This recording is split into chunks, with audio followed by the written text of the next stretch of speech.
안녕하십니까. 한국경제과학기술협력협의회 과기정책 2월 포럼 발표를 시작하도록 하겠습니다. 저는 오늘 그 20대 대선 이제 과학기술 정책 공약을 이제 비교 분석하는 주제의 발표를 할 거고요. 특히 이제 더불어민주당과 국민의힘을 중심으로 과학기술 분야의 정책 공약을 비교해 보겠습니다. 저는 발표를 맡은 학교복지진흥 사회적 협동조합 이사장으로 있는 신혜진이라고 합니다. 오늘의 내용은 이제 크게 네 가지로 구성이 되어 있습니다. 이제 과학기술 정책 공약을 비교 분석하기 위한 기준을 먼저 말씀을 드리고, 그리고 이 정책, 지금 현재 정책 분석에서 어떠한 우리가 환경에 처해 있는지, 정책 환경 분석을 위해서 이제 한국판 뉴딜을 잠깐 소개하도록 하겠습니다. 이러한 이제 그 기준과 이제 정책 환경을 바탕으로 하여서 지금 20대 대선에서 제시를 하고 있는 과학기술 정책 공약을 비교 분석하고 그 결과에 따른 제언을 말씀드리도록 하겠습니다. 네, 첫 번째 과학기술 정책 공약 비교 분석 기준을 이 연구를 이제 기준을 설정함에 있어가지고 일단 정책에 대해서 우리가 이제 어떻게 이해를 할 수 있는가 라는 부분을 간단히 소개하고자 합니다. 정책은 국가가 사회적으로 필요한 가치를 전제로 이제 특정한 목표를 설정을 하는 거죠. 그래서 그 목표를 달성하는 일련의 과정을 정책이라고 정의할 수 있습니다. 이런 정책은 이제 어떠한 가치를 가지고 있느냐면 현재 우리가 궁극적으로 나아가야 하는 어떤 미래지향적인 가치를 담아야 하고요.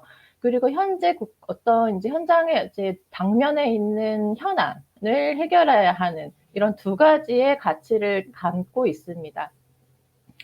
이런 이제 가치를 바탕으로 실제 정책을 이제 구성하는 요소는 크게 이제 연구마다 다양하게 정의를 하고 있지만 크게 7가지의 요소를 담고 있거든요.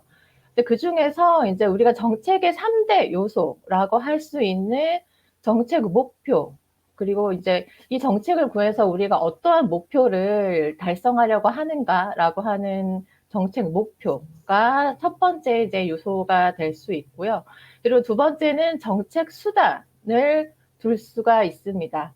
이 정책 목표를 달성하기 위해서 어떻게 방법론적으로 이를 구현하느냐라는 의미가 되겠는데요. 이는 이제 할당이나 아니면 규제 정책으로 만들어질 수도 있고 또는 뭐 새롭게 법령을 제안을 하는 뭐 입법 정책, 그리고 이제 좀 더 제 사회 계층에 필요한 영역에 이제 분배를 하는 이제 분배 정책 뭐 이러한 유형들로 수단으로 만들어집니다. 그리고 크게 이제 마지막 세 번째 요소라고 할 수 있는 것은 이 정책이 수행되었을 당시 누구를 위한 이제 수혜 집단이 누구인가.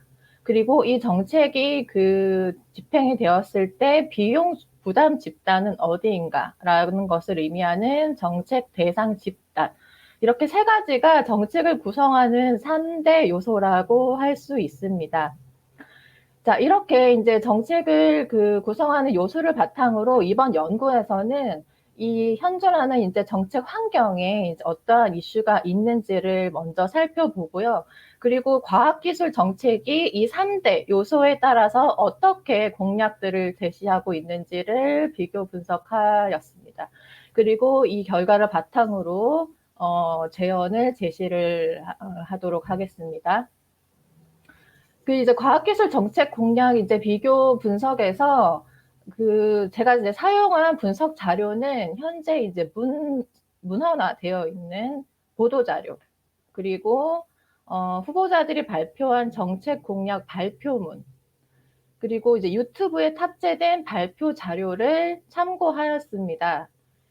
그리고 이제 더불어민주당 홈페이지, 그리고 국민의힘 홈페이지에서 제시되어 있는 과학기술 정책과 관련되어 있는 문헌, 그러니까 문헌에 기반을 한 자료를 이제 참고를 하였다라고 이제 말씀을 드리고요. 그리고 이제 얼마 전에 그 이제 과실현에서 이제 과실현 유튜브 TV에서 제 154차 오픈 포럼이 개최가 되었습니다. 그래서 이 자료에 이제 20대 과기혁신 정책에 대한 이제 좀 비교 분석한 자료가 있어서 이 자료를 참고하였고요. 그리고 이제 대선 캠프와의 과학정책 대화라고 하는 유튜브 영상을 참고하여서 현 그 두 정당에서 제시하고 있는 정책 공약을 비교 분석하는 자료로 참고하였습니다. 먼저 우리가 이제 그 과학기술 정책을 이해함에 있어서 이 과학기술 관련되어 있는 법령에 우리가 이제 과학기술이 어떻게 정의가 되어 있는지를 한번 살펴볼 필요가 있습니다. 이는 이제 과학기술이 어떤 그 핵심 가치를 포함하고 있는지를 이해할 수 있는 과정이 되겠는데요. 우리 헌법 제127조 1항에 과학기술에 대한 내용이 제시가 되어 있습니다. 국가는 과학기술의 혁신과 정보 및 인력 개발을 통해서 국민 경제 발전에 노력해야 한다라고 현재 정의가 되어 있죠. 근데 사실 2018년에 이제 과학기술계에서 이 헌법 조항이 개정이 필요하다라고 하는 요구가 있었습니다. 이는 이제 과학기술이 이제 경제 발전을 위한 도구로만 인식되는 경향이 있다. 이뿐만이 아니라 경제 발전의 하나의 그 요소로서 사용하는 것뿐만 아니라 우리 국민의 삶의 질을 향상시킬 수 있는, 즉 모든 국민이 과학기술 성과를 누리는 이제 기본권 보장으로서의 개념이 확대되어져야 한다라고 하는 주장이 2018년에 이제 과학기술계에서 사실 요구가 되었고, 이 부분이 현재도 진행형인 것으로 알고 있습니다.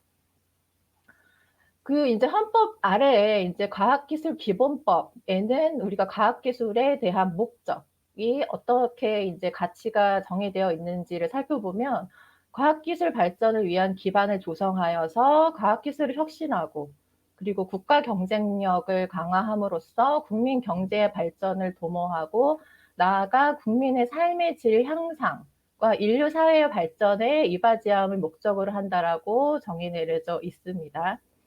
그럼 과학기술기본법은 어떠한 기본 이념을 추구하는가? 즉, 이 법은 과학기술 혁신이 인간의 존엄을 바탕으로 자연환경 및 사회윤리적 가치와 조화를 이루고 경제사회 발전의 원동력이 되도록 하며, 과학기술인의 자율성과 창의성이 존중받고 자연과학과 인문사회과학이 서로 균형적으로 연계하여 발전하도록 함을 기본 이념으로 한다. 자, 이렇게 대한민국의 과학기술 관련 법령은 이렇게 이제 정의가 내려져 있습니다. 그래서 그 과학기술이라고 하는 것이 국민의 이제 경제 발전을 위해서 사용되어질 뿐만이 아니라 인간의 기본권으로서 누릴 수 있는 과학기술의 성과를 누릴 수 있는 부분이 강조되어 있음을 알 수가 있고요. 그리고 과학기술을 실제로 연구나 어떤 기술 개발을 하는 과학기술인에 대한 자율성과 창의성 뿐만 아니라 이런 과학기술 개발을 통해서 어떤 수혜나 혜택을 보게 되는 일반인들을 대상으로 개념이 이렇게 정의되어 있는 것을 알 수가 있습니다. 지금 이제 그 2018년에 과기계에서도 과학기술의 활용이 그간 이제 뭐 경제발전 중심으로 되어 있는 이 개정이, 헌법에서의 개정의 필요성이 제기가 되는 것과 마찬가지로, 사실 그간 한국의 과학기술 분야는 우리 뭐 급성장, 신성장, 이런 경제 성장과 발전 중심으로 추진되었던 것이 사실입니다. 그래서 이런 기술 개발이 사실 한국의 어떤 급성장에 상당한 기여를 한 거는 맞죠.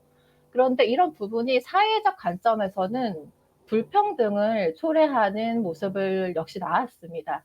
그래서 최근 특히 코로나19 이후 재택근무, 화상회의 등 IT를 활용한 문화가 또 급속화됨에 따라서 이런 IT, 정보화에 익숙하지 않은 취약계층을 중심으로 한 기술 격차가 새로운 이슈로 부각이 되기 시작을 한 거죠. 이런 배경과 함께 이제 사회 문제 해결을 위한 과학기술의 활용이라고 하는 부분의 중요성이 강조되고 있습니다. 그래서 이런 공정한 사회 실현이나 이제 불평등 해소를 위해서 어떻게 사회 문제 해결을 위한 과학기술을 활용해야 하는가라고 하는 부분에서 이제 뭐 연구자들마다 다양한 또 방법을 제시를 하고 있는데, 저희 관점에서는 포용성과 형평성, 그래서 미래 가치를 창출하는 혁신적 과학기술뿐만 아니라 국민 누구도 소외되지 않은 포용적 과학기술이 필요하다, 이렇게 강조를 하고 싶고요. 좀 더 이제 포용성과 형평성이라고 하는 개념을 이제 이해를 해본다면, 포용성은 이제 그 어떤 기술이나 어떤 요소를 향유함에 있어서 그 누구도 배제되지 않도록 하는 의미로 이해를 할 수 있고, 그리고 형평성이라고 하는 거는 이제 차등적 분배에 기초한 개념인 거죠.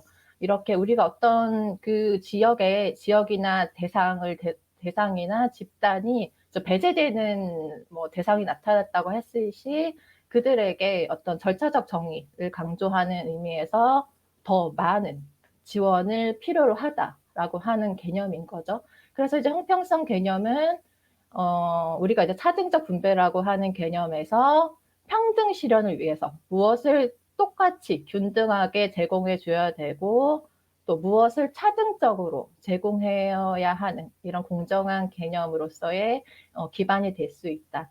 그래서 이제 과학기술 분야에서도 이제는 이런 사회 문제 해결을 위한 사회적 가치를 실현할 수 있는 적용이 필요하고, 좀 구체적으로 이해해 본다면 포용성과 형평성 개념으로 접근을 할 필요성이 있겠습니다.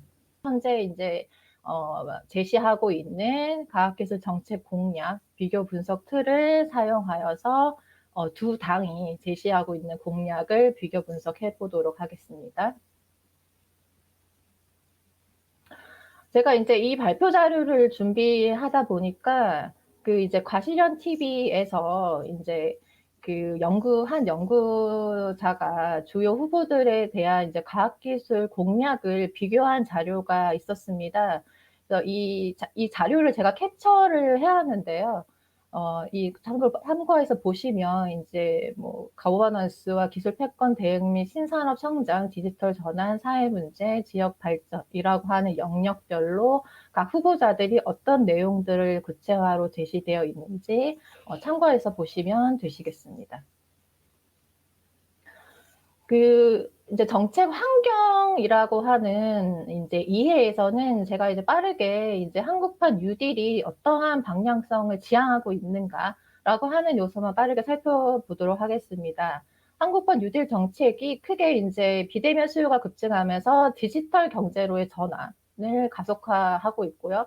두 번째는 저탄소 친환경 경제에 대한 요구로 그린 경제 전환을 촉진하게 되었습니다.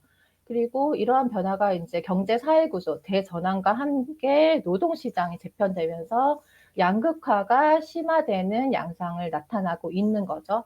자, 이러한 배경에 따라서 현재 대한민국은 대전환의 초점으로 한국판 뉴딜을 제시를 하였고, 크게 디지털 뉴딜, 디지털 혁신과 역동성, 신산업 육성이라고 하는 의미로 좀 맞춰줄 수 있는 디지털 뉴딜, 그리고 그린 뉴딜, 우리가 이제 탄소중립 2050 이후에 신재생 에너지를 어떻게 사회 전반으로 확산할 수 있는가. 그리고 이제 이런 저탄소 디지털 전환에 대항하여서 코로나 이후 특히 불평등, 격차가 이제 많이 발생하게 되었는데, 이를 완화할 수 있는 사람 투자에 대한 대폭 강화라는 컨셉에서의 휴먼 뉴딜. 그리고 마지막으로 이런 지역이 조금 더 지역 중심 특화되어 있는 특성과 함께 지역 균형 발전을 도모할 수 있는 지역 균형 뉴딜. 크게 이렇게 4가지의 방향으로 현재 이제 제시를 하고 있죠.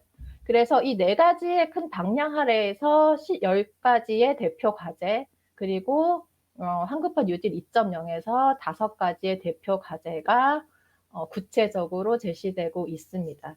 이 세부적인 내용은 한국판 뉴딜 홈페이지에 가시면 이제 각각에서 지향하고 있는 구체적 대표 과제들을 이해해 볼 수가 있습니다. 사실 이제 한국판 뉴딜이 처음에 발표됐을 때에는 디지털 뉴딜과 그린 뉴딜, 그리고 안전망 강화라는 측면에서 이제 휴먼 뉴딜 쪽으로 강조가 되었다가, 이제 최근에 2021년 7월에 이제 지역 균형 뉴딜이라는 것이 이제 소개가 되었, 이제 새롭게 이제 좀 구체적으로 구분이 된 거죠. 그래서 이제 휴먼 뉴딜에서는 청년 정책, 그리고 이제 격차를 해소할 수 있는 부분이 좀 추가가 되었고, 그래서 이제 크게 현재는 한국판 뉴딜 정책은 이런 4가지, 디지털, 그린, 그 다음에 휴먼, 그리고 지역 균형, 4가지의 축으로 지향점을 가지고 있다.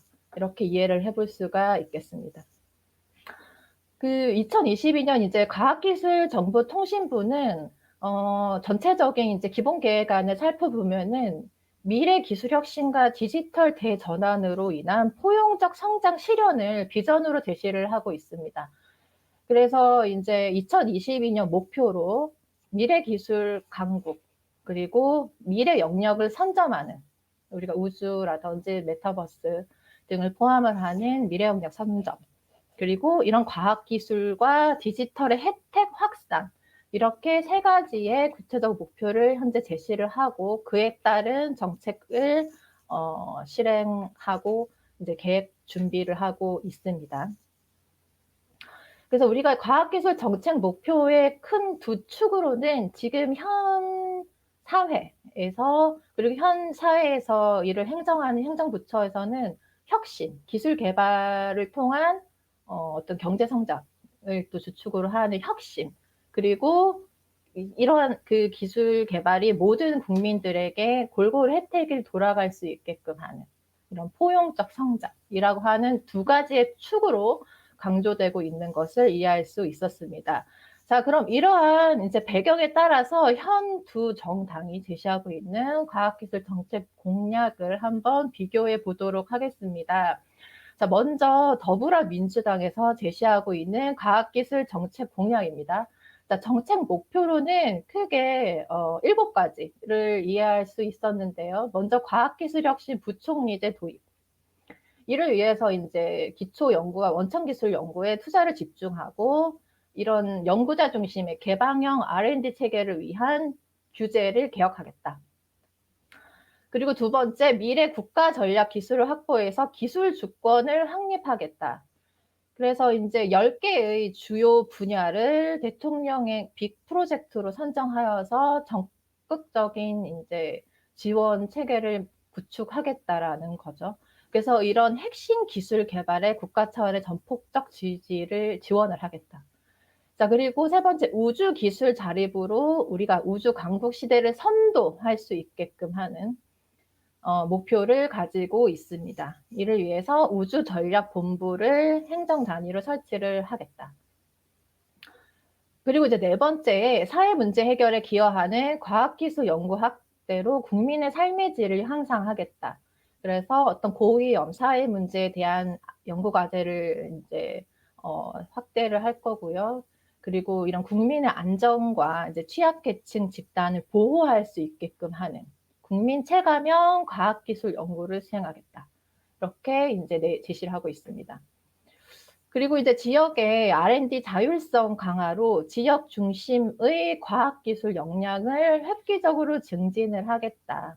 그래서 이제 지역 균형 발전 측면에서 지역 자율 R&D 예산을 이제 확대할 거고, 지역 대학 중심의 산업과 연계된 거점 연구소를 만들어서 지역 중심, 지역 인재 혁신 플랫폼을 구축하는 등 이런 이제 지역 중심의 이제 R&D 자율성을 확대하겠다라고 제시를 하고 있고요.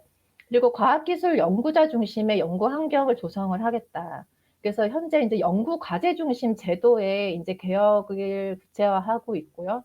어떤 뭐 기본 연구비를 보장한다라든지 이런 이제 연구 기관의 이제 연구원의 인건비 지원 비중을 확대하겠다라고 구체하고 있습니다.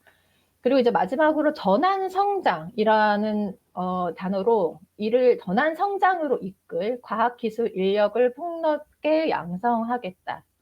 그래서 이제 시장 중심, 지역 중심, 청년, 여성에 대한 지원을 확대하여 과학기술 인력 양성 정책의 효율적 체계를 구축을 하겠다.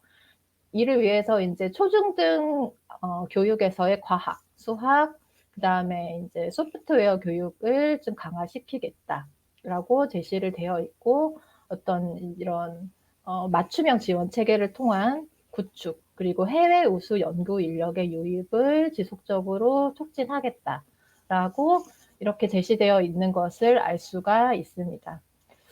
더불어민주당이 제시하고 있는 과학기술 정책 공약에서 발견되는 이제 좀 핵심 가치를 살펴보면은 거버넌스 혁신, 그리고 국제력 강화, 국제적으로 한국의 기술력이 선도화 되겠다라고 했기 때문에 국제력을 경쟁력 강화를 제시하고 있고요.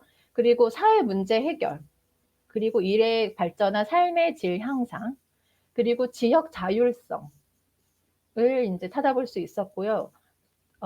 그리고 이제 과학 기술을 공급해주는 공급자라서 과학 기술인, 그리고 과학기술 연구자의 취약 연구 계층, 가령 초기 연구자인 청년 계층이나 이제 경력 단절 여성에 대한 지원을 강조를 하고 있고요. 그리고 과학기술 수요자로서 모든 국민, 그리고 어떤 취약 계층을 보호하는 이런 부분들에 대한 핵심 가치를 발견할 수 있었습니다.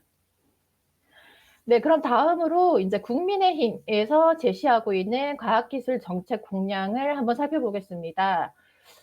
크게 이제 5가지의 정책 목표를 살펴볼 수 있었는데, 국민의힘 같은 경우는 국민의힘 홈페이지에 각 영역, 사회 영역별로 구체적인 정책 공약들이 상당히 제시가 되어 있어요. 그래서 그 공약 중에서 과학기술이라고 하는 카테고리 하에 제시되어 있는 내용을 중심으로 현재 제시를 해드리고 있습니다. 첫 번째, 과학기술 중심의 거버넌스 구축 및 정책 수립에 과학 전문가를 참여시키겠다.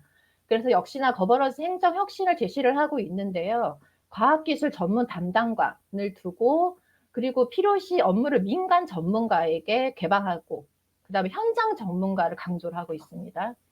그리고 이런 이제 국민들이 좀 더 정부와 이제 소통을 원활하게 할 수 있게끔 하는 디지털 플랫폼 정부를 실현하겠다라는 수단을 제시하고 있습니다. 과학기술 국제협력 기술 동맹을 강화하겠다. 그래서 과학기술 선진국과 함께 동맹, 그리고 양자 협력을 확대를 할 거고, 국제협력 프로젝트를 유치하고 참여하는 것을 강조를 하고 있는 거죠. 그리고 이제 고부가 가치 인프라 산업에 대한 수출을 활성을 하는, 그래서 국제 협력에 좀 더 강조를 두고 있는 것을 알 수가 있습니다. 자, 세 번째, 과학기술 특구 형성 및 미래기술 지원 확대로 민간 지방을 활력화시키겠다. 이도 마찬가지로 이제 지역 중심에 이제 그 특화되어 있는 기술 개발을 하겠다라는 의미로 이해할 수 있고요. 이에 제재가 되는 어떤 규제들이 있으면 이를 철폐를 하고 민간 연구 개발을 적극적으로 이루어질 수 있게끔 투자를 하겠다. 그리고 이제 네 번째로 청년 과학자 등 도전적 연구 개발 환경을 조성을 하겠다. 그래서 성과보다 이런 과학기술인 중심의 연구 투자를 지향을 하고 있고, 이런 도전적, 창의적 연구에 제약을 주는 제도를 개혁을 하겠다.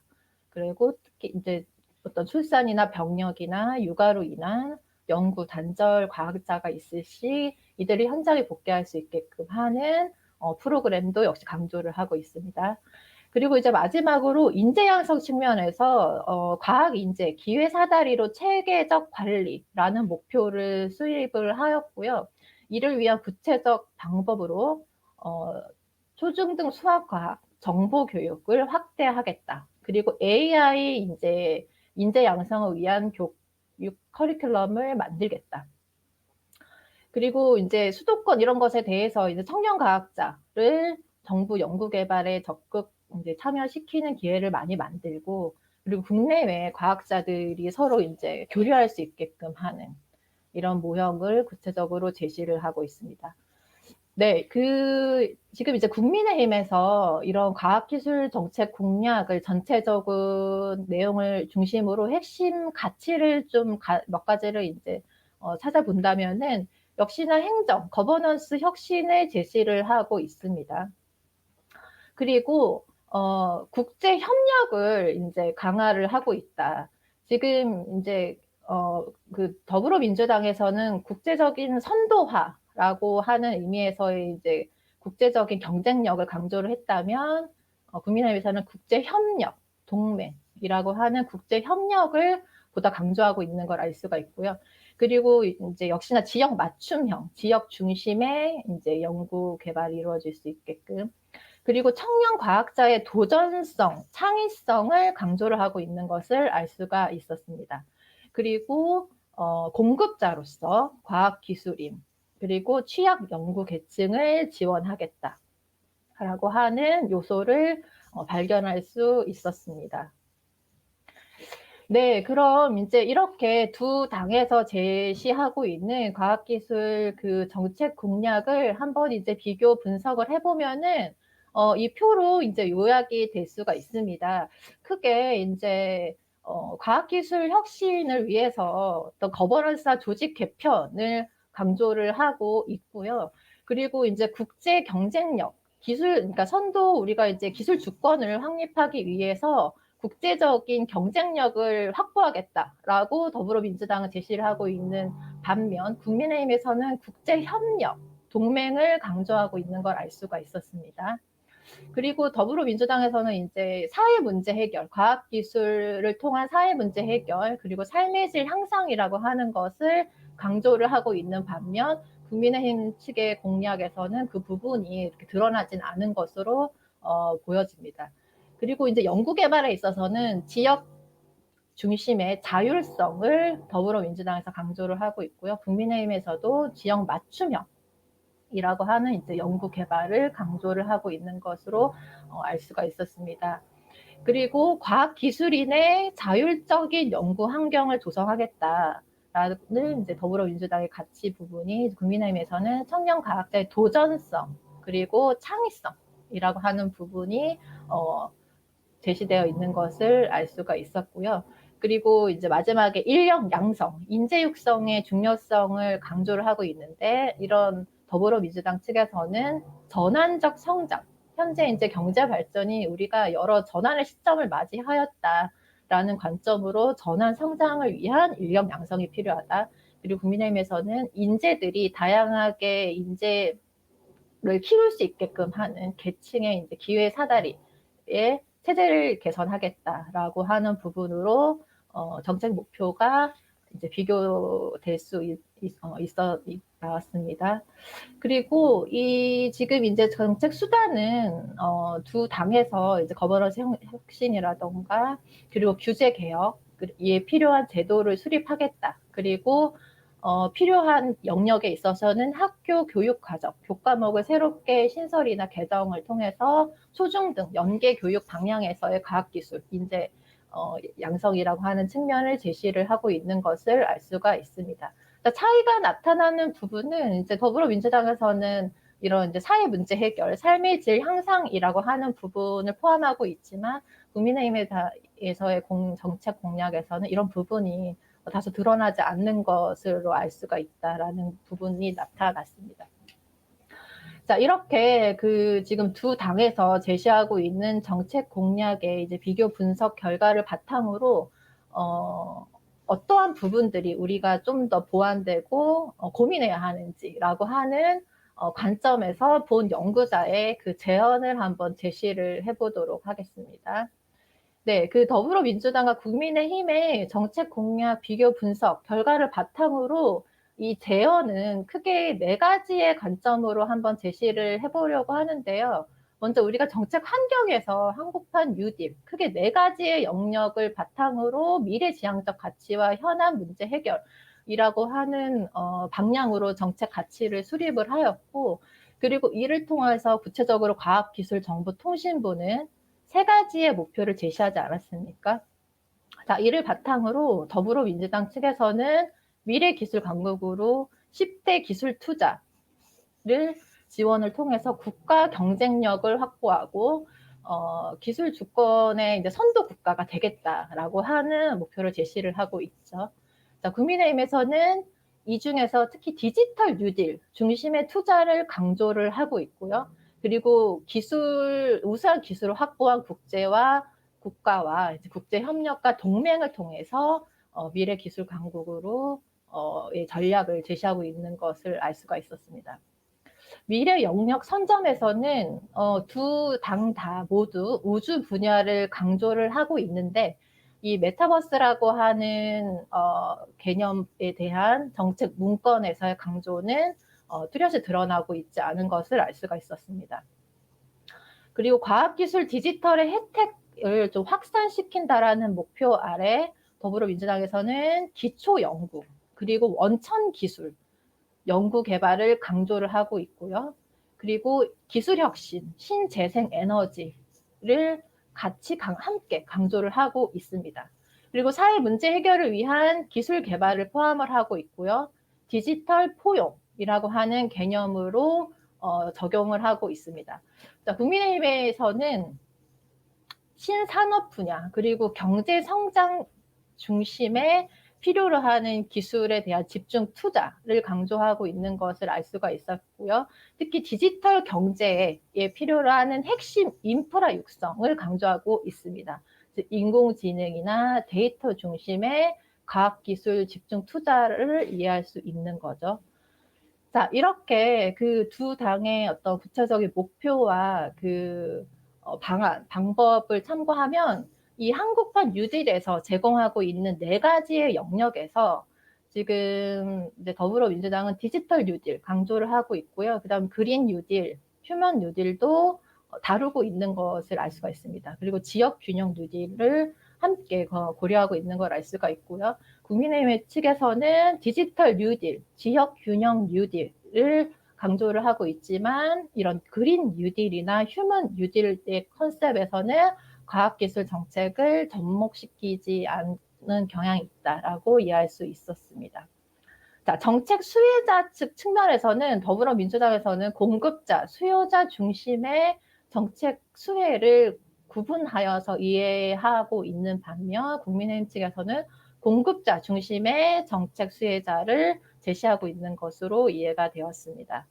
자, 두 당에서 제시하고 있는 정책 가치로는 더불어민주당에서는 전환적 공정성장, 자율성, 포용을 강조하는 것을 알 수가 있었고 국민의힘에서는 혁신, 그리고 성장, 도전성, 창의성 이러한 핵심 가치를 강조하고 있는 것을 알 수가 있었습니다.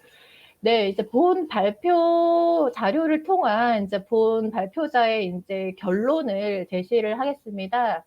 자, 그 더불어민주당에서는 경제 성장 및 삶의 질 향상을 모두 고려한 정책 목표를 수립을 하고 있다. 그리고 과학기술 혁신과 포용의 대상을 공급자, 수요자 모두 고려하고 있는 것으로 알 수가 있었고요. 그리고 디지털 뉴딜, 그린 뉴딜, 지역 균형 뉴딜 중심의 정책 공약이 강조되고 있다. 그리고 과학기술 정책 방향을 경제 성장 및 삶의 질 향상 관점으로 접근하고 있다. 국민의힘에서는 정책 목표 가치를 경제 성장 및 국제 경쟁력 이제 확보에 두고 있다. 그리고 과학기술 혁신과 포용의 대상을 공급자 중심으로 고려를 하고 있는 것을 알 수가 있고요. 그리고 디지털 뉴딜과 지역 균형 뉴딜 중심의 과학기술 정책을 적용시키고 있다. 그리고 과학기술 정책 방향을 경제성장 중심으로 접근을 하고 있는 것으로 알 수가 있었습니다. 그 대선 후보 토론회가 있었죠. 그래서 저도 이 연구 지금 자료를 준비를 하면서 그 토론회 내용을 살펴보았는데 이 토론회 내용에서 이제 과학기술 정책 공약에 대한 의견의 대립 부분이 있어서 이 부분의 의견을 좀 가져와 봤습니다. 그러니까 신산업 육성 분야에 대한 의견을 다룰 때 이재명 후보는 미래 산업의 핵심은 재생에너지고 그리고 지금 이런 전환적 시점에서 미래 산업으로의 전환, 재생에너지로 또 디지털 전환으로 변화하고 있는 시점에서 이를 위해 인프라 구축, 인재 양성을 위한 교육 혁신, 기초과학, 첨단 과학 기술에 대한 투자를 강조를 하고 있습니다. 그래서 이제 디지털 뉴딜, 그린 뉴딜을 포괄한 종합적 관점의 과학기술을 강조하고 있는 것을 알 수가 있었고요. 자, 이에 대한 이제 토론 내용 중에 이제 윤석열 후보는 이렇게 대답을 이제 하였습니다. 기술 경쟁력 중심의 재원 사용이 중요하다. 그리고 미래 산업의 핵심은 재생에너지는 그 중에 이제 조그만 한 부분이고 미래 산업의 핵심은 이제 데이터, 인공지능, 이제 컴퓨팅, 바이오에 주력해야 한다. 해서 디지털 뉴딜 중심의 핵심 중점 분야 육성에 대한 과학기술을 강조하고 있는 것을 알 수가 있었습니다. 네, 제가 이제 오늘까지 발표한 내용은 이제 여기까지입니다.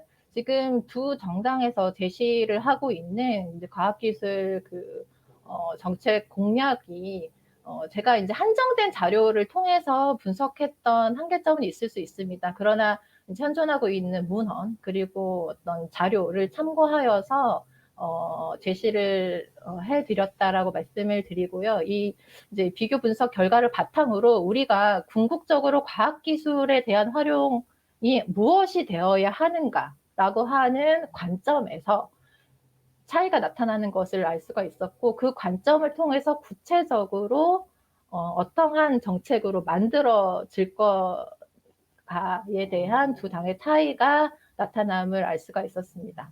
네, 이상으로 제 발표를 마치도록 하겠고요. 경청해 주셔서 감사드립니다.